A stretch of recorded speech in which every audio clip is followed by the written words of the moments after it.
যারা শিক্ষক শিক্ষিকাদেরকে জুতার মালা গলা দিয়ে ইনস্ট্যান্ডিং প্রশাসনিক ভবনের সামনে দিয়ে এবং কলেজ প্রাঙ্গণ, স্কুল প্রাঙ্গণ বিভিন্ন পর্যায়ে আমরা তাদেরকে লাঞ্ছিত করতেছি, হেনস্থা করতেছি। আজকে আপনারা জাতির কাছে আমার একটা প্রশ্ন, যে শিক্ষক যে শিক্ষিকা আপনাকে একটা হরফ একটা অক্ষর আপনাকে জ্ঞান দিয়েছে, তার কাছে আপনি ঋণী। কারণ বাবা মার পরে স্থানীয় হচ্ছে শিক্ষকের।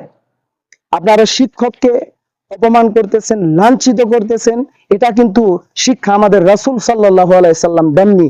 যে শিক্ষক তার সম্মান রয়েছে, সে অন্যায় করেছে, সে অবিচার করেছে, ব্যভিচারী করেছে, তাকে শাস্তির আওতায় আনুন। হাইট হাইট হাইট জায়গাতে নিয়ে আপনারা কি করতেছেন? আপনারা স্টুডেন্ট সমাজ, আপনারা যেই লালসায় যেই খেলায় মেতে উঠেছেন, কাল আপনার সাথেও করতে পারে। আজকে আপনি যেরকম শিখিয়ে যাচ্ছেন, কাল আপনার সাথে